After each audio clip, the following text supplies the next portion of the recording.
বাবাজি আমার সোনা মানিকেরা, সমস্ত কিছু থেকে যখন আব্দুল উজ্জাকে বহিষ্কার করে দিল, ওই বহিষ্কার করে দেওয়ার পর আব্দুল উজ্জা যখন বাড়ি থেকে বেরিয়ে যাচ্ছে, এমন সময়তে চাচা একটা ডাক দিয়ে বলছে, ভাতিজা রে,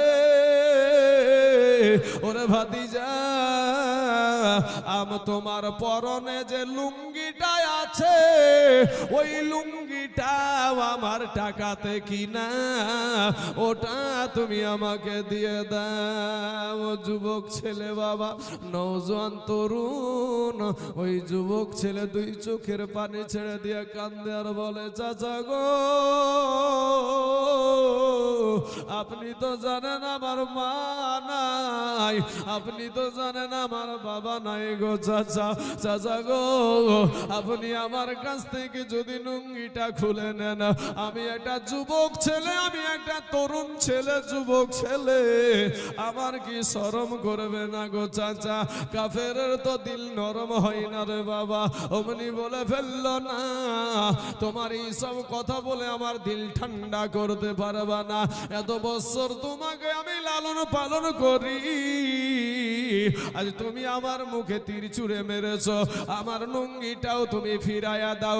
আব্দুল উজ্জা কাপড়ে হাত দিয়ে, লুঙ্গিতে হাত দিয়ে বলছে, চাচা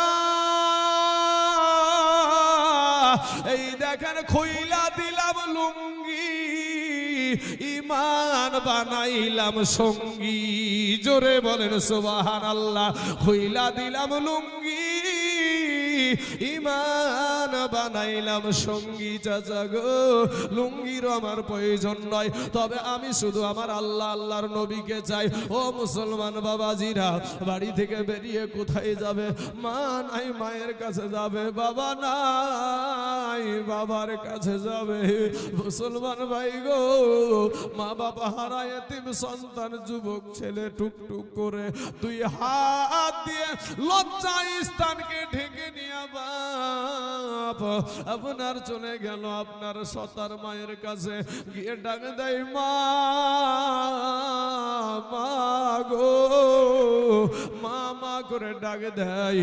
মা বাড়ির বাইরে এসে দেখে সন্তান ও যুবক ছেলে পুলুঙ্গা অবস্থায়, চোখটা অন্যদিকে ফিরিয়ে নিয়ে বলে, বেটা তোমার এই হালাত কেন? বলে, মা গো, আজ কালেমা পড়ার কারণে, আজ মুসলমান হওয়ার কারণে, আজকে ঈমান আনার কারণে, আজকে নবীকে পাওয়ার জন্য, আল্লাহকে পাওয়ার জন্য আমার চাচা আমার থেকে সব ছিনায়া নিয়েছে গো মা। মা বলে, বেটা রে, তোমার আমার কাছে কি চাও রে বেটা? বলে, মা গো, আমি তোমার কাছে কিচ্ছু চাই না, আমি তোমার কাছে কোনো জিনিসই চাইব না, তবে মা আমাকে একটা মাত্র শুধু কাপড় দাও, আমি ওই কাপড়টা পরিধান করে আমি মক্কা থেকে আমার সোনার মদিনায় আমার নবীর কাছে চলে যাব।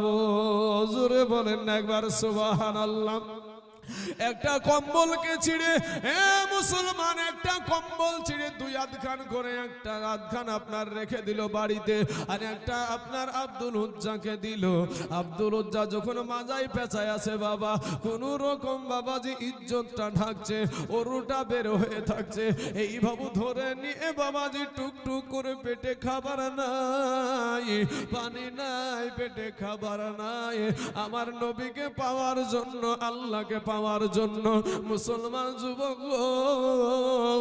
আমার ওই কালেমার ভাই আল্লাহর নবী সাহাবী কত বড় ত্যাগ স্বীকার করেছে। আজকে বাবাজি তুমি কিছুই করো না, এরপরেও বলো আমি মুসলমান। তুমি যে কোন মুসলমান সেটা তোমার বিবেকের আদালত দিয়ে বিচার করো। হে যুবক ভাই, পেটে কোনো খাবার নাই, পানিও নাই, পাগল বেশে বাবা নাই গোসল করা, দিনের পর দিন হেঁটে চলেছে সোনার মদিনাতে চলে যাওয়ার পরে মসজিদে নববীর একটা কিনারাতে বাবা পাগল বেশে দাঁড়ায়া দাঁড়ায়া দুই চোখের পানি ছেড়ে দিয়ে কাঁদে। কারণ নজর যখন না যায়, আমার দয়ার নবী মায়ার নবীর নজর পড়ে গেছে। আমার নবী গিয়ে বলছে, বাবা তোমার এই হালাত কেন, এই অবস্থা কেন, তুমি কে? বলে, ইয়া রাসূলুল্লাহ, ইয়া হাবিবাল্লাহ, নবী গো, ঈমান আনার কারণে, কালেমা পড়ার কারণে, মুসলমান হওয়ার কারণে নবী গো আমার পরনের লুঙ্গিটা আমাকে দেয় না। ইয়া রাসূলুল্লাহ, ইয়া হাবিবাল্লাহ, নবী গো তবে একটা কথা না বলে আর পারলাম না। ও নবীজি, আমার এত দিনের কষ্ট, আমার এত ধুলায় আসা আমার কষ্ট, আপনাকে দেখার সঙ্গে সঙ্গে আমার সব কষ্ট নিবারণ হয়ে গেছে। জোরে বলেন সুবহানাল্লাহ। এ মুসলমান ভাই, আমার নবীকে দেখলে বাবা ক্ষুধা লাগতো না গো, আমার নবীজিকে দেখলে হাসান হুসাইনের ক্ষুধা নিবারণ হয়ে যেত। এ মুসলমান যুবকেরা, আমার নবীকে এত সুন্দর আমার আল্লাহ চেহারা দিয়েছিল, এত মায়াবী চেহারা দিয়েছিল, এত মায়াবী সুর আমার আল্লাহ পাক রব্বুল আলামিন নবীকে দিয়েছিল। মা আয়েশা সিদ্দিকা রাদিয়াল্লাহু তাআলা আনহা বলছেন যে ইউসুফ নবীকে বাবা 40 জন নারী আপনার ইউসুফ নবীকে দেখে আপনার আপেল কাটতে গিয়ে হাত কেটে ফেলেছিল। মা আয়েশা বলে ওই 40 জন নারী যদি আমাদের নবীকে দেখতো, আমার দয়ার নবী নূর নবীকে দেখতো, বাবারে হাত কাটা তো দূরের কথা, ওই মহিলাগুলা কলিজা কেটে ফেলতো, তারপরেও টের পেত না। জোরে বলেন সুবহানাল্লাহ। আব্দুল উজ্জা ডাক দিয়ে বলছেন ইয়া রাসূলুল্লাহ, ইয়া হাবিবাল্লাহ, নবী গো, ওগো নবীজি, আপনাকে দেখার সঙ্গে সঙ্গে আমার সমস্ত কষ্ট নিবারণ হয়ে গেছে গো নবী। নবী গো, আমার মনের তামান্না মিটে গেছে। আমার নবী ডাক দিয়া বলে আব্দুল উজ্জা গো, সর্বপ্রথমে একটা কাজ হলো, আজকে থেকে তোমার নাম আব্দুল উজ্জা না, আজকে থেকে তোমার নাম হলো আব্দুল্লাহ, আজকে থেকে তোমার নাম হলো আব্দুল্লাহ। এবার আমার নবী সাহাবাইদেরকে ডাক দিয়ে বলছেন, ও আমার সাহাবারা, তোমরা কারা আছো গো, একটা লুঙ্গির ব্যবস্থা করো না। আমার এই পাগলটা, আমার এই আব্দুল্লাহ মক্কা থেকে মদিনাতে এসেছে ঈমান আনার কারণে, কালেমা পড়ার কারণে, মুসলমান হওয়ার কারণে তার পরনের লুঙ্গিটাও কেড়ে নেওয়া হয়েছে। বাবা সাহাবীর আপনার লুঙ্গি দিয়ে দিল, খাবারের ব্যবস্থা হয়ে গেল। ও মুসলমান ভাই রে, কিছুদিন আপনার নবীর সঙ্গে কাটাতে কাটাতে কাটাতে কাটাতে আপনার আব্দুল উজ্জা যখন কোরআন তেলাওয়াত করত, এত জোরে আওয়াজ দিয়ে কোরআন তেলাওয়াত করত, সাহাবীরা বলতে লাগলো ইয়া রাসূলুল্লাহ, ইয়া হাবিবাল্লাহ, নবী গো, আব্দুল্লাহ জুল বাজাদাইন এই ব্যক্তিটা আপনার সাহাবী এত জোরে কোরআন তেলাওয়াত করে গো নবী, আমাদের ঘুমের বড় অসুবিধা হয়ে যায়। নবী গো, সে যদি একটু আস্তে কোরআন তেলাওয়াত করতো তাহলে সুবিধা হতো। এবার আমার নবী বলছেন সাহাবারা রে, তোমরা আব্দুল্লাহ জুল বাজাদাইনকে তোমরা আস্তে পড়ার কথা বলিও না, তাকে বাধা দিও না। সে ঈমান এনেছে খুব কষ্ট করে, ঈমান আনার কারণে তার পরনের লুঙ্গিটাও সেও পাইনি। ইতিমধ্যে বাবা যুদ্ধের দামামা বেজে গেল। ও কালেমাওয়ালা মুসলমানেরা, ও ইমানদার মুসলমান ভাইয়ের, আমার বাবার, আমার মা খালা গো, সোনা মানিক, ও যুবকেরা, এবার যুদ্ধের যখন দামামা বেজে গেল, এমন সময়তে আব্দুল্লাহ জুল বাজাদাইন বলছে ইয়া রাসূলুল্লাহ, ইয়া হাবিবাল্লাহ, নবী গো, আপনি আমার জন্য একটু দোয়া করেন, আমি যেন যুদ্ধে গিয়া যেন শহীদ হয়ে যেতে পারি, আমি যেন যুদ্ধে শহীদ হতে পারি। ও মুসলমান ভাই, আজ দুনিয়াতে মরণের ভয় আমরা করি রে বাবা। আজকে মরবো না বলে ভেলুরে চলে যাচ্ছি, আজকে মরবো না বলে আমরা কলকাতায় চলে যাচ্ছি, আজকে মরবো না বলে বহরমপুরে যাচ্ছি, বেলডাঙ্গাতে যাচ্ছি, আমরা বহরম মরবো না বলে ডোমকুল হসপিটালে চলে যাই।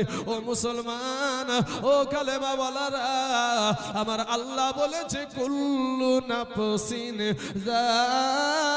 যায়িকাতুল মাউত, যেখানেই যাও না কেন মরতে হবে।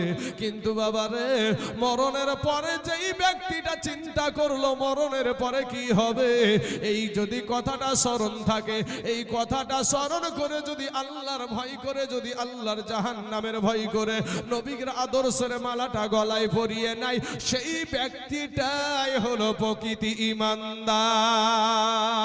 ও মুসলমান বাবাজির আমার ভাই জানেরা, এবার আব্দুল্লাহ জুল বাজাদাইন বলছেন, ইয়া রাসূলুল্লাহ, ইয়া হাবিবাল্লাহ, নবী গো, ওগো নবীজি, আপনি আমার জন্য দোয়া করেন, আমি যেন যুদ্ধে গিয়ে শহীদ হতে পারি। ও মুসলমান ভাই, এবার বাবাজি আমার নবী দোয়া করছেন, বাবা দোয়া করছেন, আল্লাহকে বলছেন, আল্লাহ গো, আমার এই আব্দুল্লাহ জুল বাজাদাইনের রক্তকে কাফেরদের জন্য আমি হারাম করে দিলাম। জোরে বলেন সুবহানাল্লাহ। আল্লাহুম্মা সাল্লি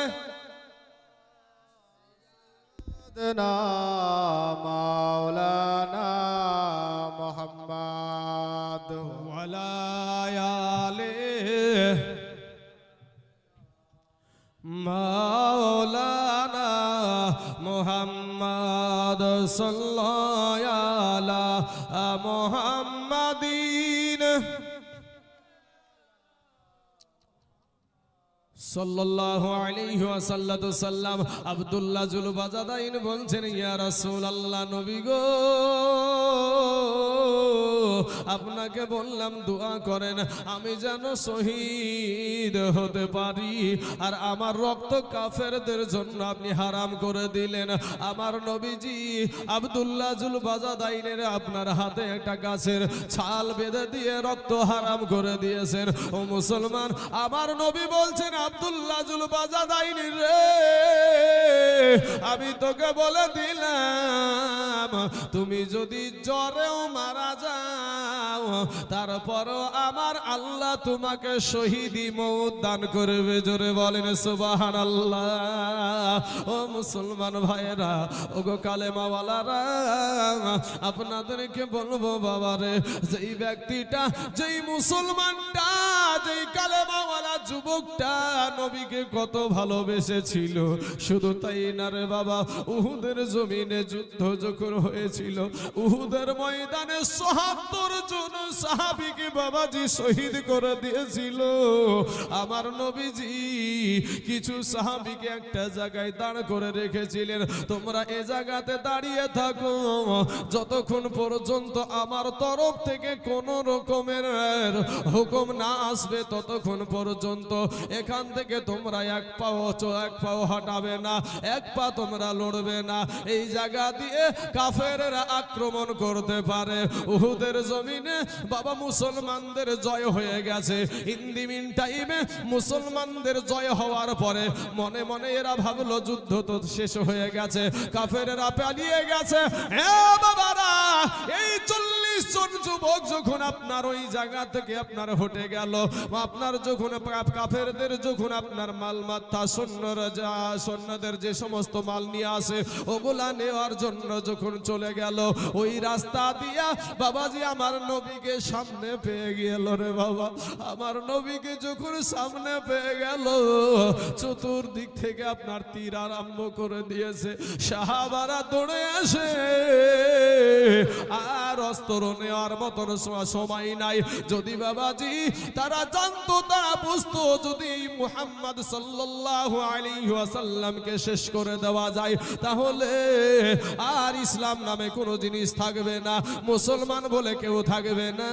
তাই আমার নবীকে টার্গেট করে যখন তীর মারতে শুরু করে দিয়েছে, সাহাবারা ১০ জন সাহাবী বাবা নবীকে ঘেরাও করে নিয়েছে।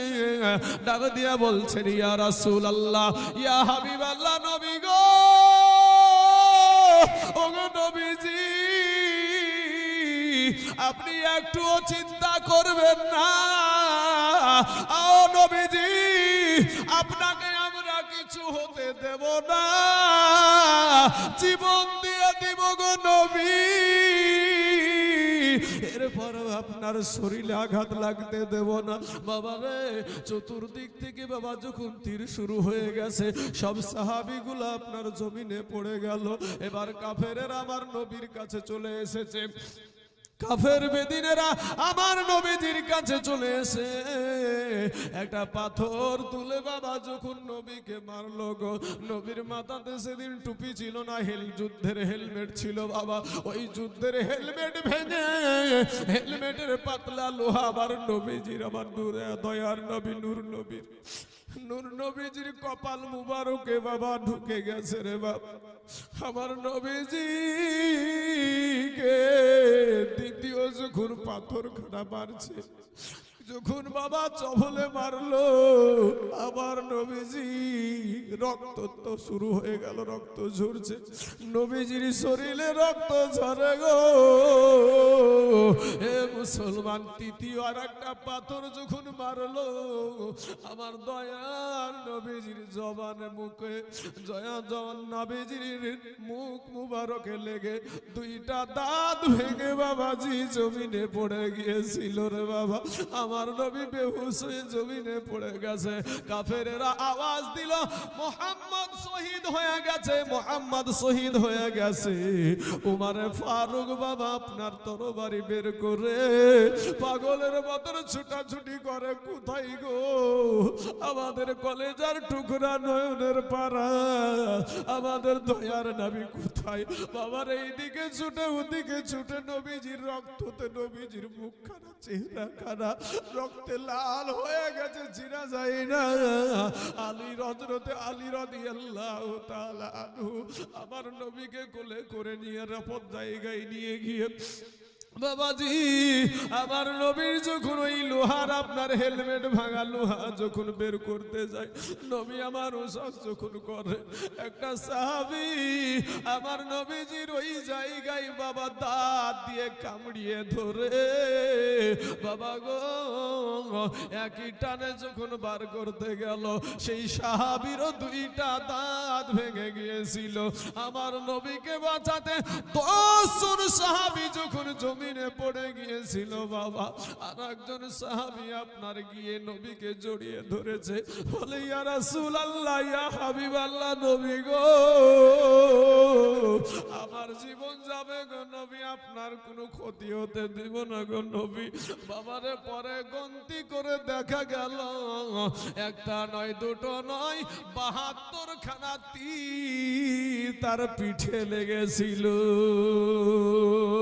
কতই না মুহাব্বত করতো কবরকে বাবা, তারা মউতকে তারা কত ভালোবাসতো, শহীদি মউতকে। আজকে মুসলমানের আগো ও আমার কালেমাওয়ালা ভাইয়েরা, আমার পর্দার আড়ালের মা খালা, আপনাদের পায়ে হাত দিয়া বলি মা, ও যুবকেরা তোমাদের পায়ে হাত দিয়া বলি রে ভাই, আজকে তোমাদেরকে তারা তো নিজের জীবনটাকে উৎসর্গ করে দিয়েছিল। আজকে আপনাদেরকে বলবো আপনাদের জীবন উৎসর্গ করতে হবে না বাবা, আপনাদেরকে কাউকে জীবন দিতে হবে না, বিবিকে বিধবা করতে হবে না, সন্তানকে ইতিম করতে হবে না।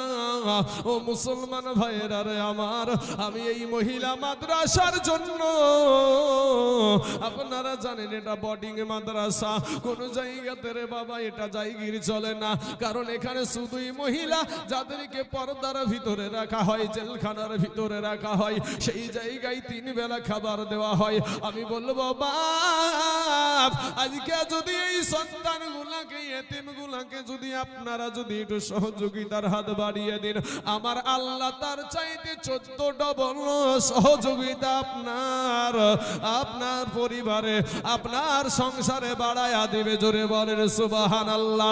এ কালেমাওয়ালারা, এ মুসলমানেরা শুনো, সারা দুনিয়া চাইছে মসজিদ ভেঙে দাও, মাদ্রাসা ভেঙে দাও, কোরআনকে পুড়িয়ে দাও। ও মুসলমান ভাই রে, পৃথিবীর জমিনে যতদিন আল্লাহর গোলামেরা থাকবে ততদিন পর্যন্ত এই মসজিদ মাদ্রাসা ভেঙে শেষ করতে পারবে না। চিৎকার মেরে বলেন না ইনশাআল্লাহ, আর জোরে বলেন ইনশাআল্লাহ। ও মুসলমান যুবকেরা, আমার ভাই জানেরা, কালেমাওয়ালারা, আমি আপনাদেরকে বলবো বাবা, আপনাদের জীবন চাই না রে বাবা, আপনাদের সব কিছুই চাই না। আমি মাত্র বাবা, আমি তাইজুল ইসলাম, আপনাদের এলাকার মাদ্রাসার একজন ব্যক্তি বাবা। তবে আপনাদেরকে বলি বাবা, আমি উত্তর দিনাজপুর, দক্ষিণ দিনাজপুর, মালদা, বীরভূম বাবা, হুগলি জেলা, উত্তর 24 পরগনা, দক্ষিণ 24 পরগনা, কত জেলায় গেলাম। কোন জায়গায় বাবাজি 50,000 পর্যন্ত বলেছি, কোন জায়গাতে আমি 30,000 বলেছি, কোন জায়গায় 20,000ও বলেছি। আজকে এই সবজি পাড়ার জমিনে বাবাজি মহিলা মাদ্রাসার জন্য আপনাদেরকে 20,000ও বলবো না, 50,000 বলবো না, 30,000ও বলবো না। এই মাদ্রাসাটার জন্য আমি একজন আল্লাহর গোলামকে দেখতে চাই, মাত্র বাপ 10,000 টাকা, মাত্র 10,000 টাকা। কত টাকা কলেজে দিলা রে ভাই, কত টাকা স্কুলে দিলা, কত টাকা টিউশন দিলা, কত টাকা ডাক্তারখানায় দিলা। ও মুসলমান বাপ, এরপরেও তোমাকে মরতে হবে, মরণ থেকে কেউ বাঁচবে না। তবে মুসলমান, আজকে আপনি একটু মেহেরবানি করে সাদকায়ে জারিয়ার দান এই মাদ্রাসাটাই করে যান। ও মুসলমান বাবাজি, আমার ভাই জানেরা, এই মাদ্রাসা কোরআন তেলাওয়াত করা হয়, ইসলামিক শিক্ষা দেওয়া হয়, আলিমা বানানো হয়। ইনশাআল্লাহ আমাদের মাদ্রাসা বাবার 21 সালে তৈরি হয়েছে, আপনার 21 সালে আপনার চালু হয়েছে। আপনাদেরকে একটা অগ্রিম আমি কথা বলে দিচ্ছি, আগামী বছর আমাদের মাদ্রাসা থেকে ফারেগাত হওয়া দেখতে পাবেন। জোরে বলেন সুবহানাল্লাহ। আগামী বছর আমাদের ছাত্রী কেমন তৈরি করেছি, এখনো আপনাদেরকে এটা চ্যালেঞ্জ করে বলছি বাপ, আমাদের মাদ্রাসার কিছু হাফিজা ছাত্রী আছে রে বাবা, পর্দার আড়াল থেকে আমাদেরকে যখন কোরআন তেলাওয়াত শোনায়, আমি আপনাদের তাইজুল ইসলাম সব জায়গায় যাতায়াত করি, আপনারাও জানেন। আমি আপনি চ্যালেঞ্জ দিয়ে বলতে পারি, এইরকম ভাবে সহি ভাবে মাদ্রাসায়, কোন মাদ্রাসায়, মহিলা মাদ্রাসায় পড়া হয় না। এই মাদ্রাসায় একটাই মনের বাসনা, আমরা যেই শিক্ষা ছাত্রীরা তৈরি করব, নির্ভুল ভাবে তাকে তৈরি করব। ও মুসলমান যুবকেরা, আসুন, কোন আল্লাহর বান্দা আছেন